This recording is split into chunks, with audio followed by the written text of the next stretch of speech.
बच्चों देखो ये चार्ट दिख रहा है तुम्हें? यस। इस चार्ट को ध्यान से देखोगे तो तुम्हें देखो क्या क्या दिख रहा है। ये क्या है? पेड़। ये क्या है? ये वेरी गुड। और ये चूहा। कैसे लग रहा है? चूहा क्या कर रहे हैं? मरा हुआ चूहा है। ये देखो इस चूहा ये क्या कर रहा है? बिल्ली को देख रहा है और साथ साथ क्या कर रहा है?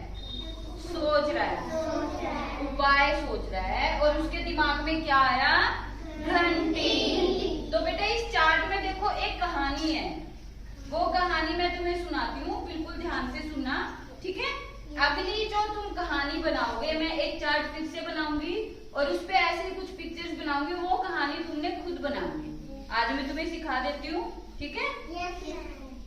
जंगल में एक पेड़ था और एक बिल्ली रहती थी, है ना? पेड़ है ना, पेड़ होते हैं ना जंगल में। और एक बिल्ली रहती थी। वो बिल्ली क्या करती थी? उस पेड़ के नीचे आराम करती थी। जब भी उसे भूख लगती वो क्या करती? चूहों को खा जाती। तो बहुत सारे चूहे जिनको वो खा जाती थी, उनको देख के दूसरे चूहे डर जाते थे, कभी उनका भी नंबर आएगा, है ना? तो वो बिल्ली से बहुत डरते थे क्योंकि वो चूहों को खाती थी।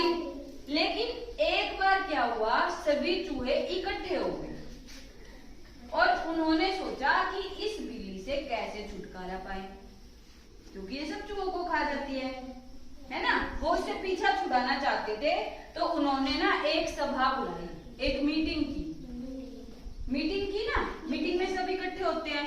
तो उन्होंने भी एक सभा बुलाई और सबसे कहा कि सब अपनी अपनी राय दो कि इस बिल्ली से कैसे पीछा छुड़ाया जाए।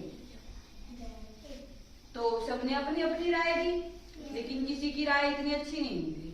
तो एक चूहा था, वो बहुत शाना था, सब में बहुत समझदार था। उसने सोचा कि ऐसा क्या उपाय करे कि बिल्ली से छुटकारा मिल जाए और हम चूहे खाने बंद हो जाए। तो उसने ना सबको बताया कि ना हम एक काम करते हैं, हम बिल्ली के गले में क्या बांध देते हैं? घंटी। जब हम बिल्ली के गले में ना घंटी डालेंगे तो हमें बिल्ली जब हमारे पास आएगी ना, हमें सुन जाएगी, उसकी घंटी की आवाज टन टन, है ना, आवाज सुन जाएगी और बिल्ली के आने की आवाज सुन के हम लोग छिप जाएंगे और हम बच जाएंगे। तो सब बहुत खुश हुए, भाई बहुत अच्छा उपाय दिया इसने। तो सबने ना ऐसा ही किया। लेकिन फिर ना सब ऐसे बोलने लगे कि हम बिल्ली के गले में घंटी तो डाल देंगे, लेकिन कैसे? क्योंकि जब हम बिल्ली के पास जाएंगे तो हमें फिर खा जाएगी। तो फिर उसने एक उपाय क्या बताया कि हम बिल्ली के गले में घंटी तब डालेंगे जब हम उसको अपने पास बुलाएंगे। हम ना बिल्ली रानी को अपने पास बुलाएंगे ये कहने के लिए कि आप हमारे घर पे खाना खाने आओ, हम आपका स्वागत करेंगे माला डाल के। बिल्ली तो बड़ी खुश हो गई, है ना? खुश क्यों हुई? क्योंकि उसको लगा कि अब तो मुझे बहुत सारे चूहे खाने को मिलेंगे। तो वो बिल्ली तो खुश हो गई, उनके घर पे गई, चूहों ने उसके गले में माला पहनाई और सारे चूहे छिप गए, भाग गए। और फिर तब के बाद जब भी बिल्ली उनको खाने आती तो उसके गले की घंटी बज जाती। इस तरह से सभी चूहों ने अपनी जान बचाई। कैसे बचाई? सूझबूझ से, सोच के कि हमें उससे कैसे पीछा छुड़ाना। कैसी लगी कहानी?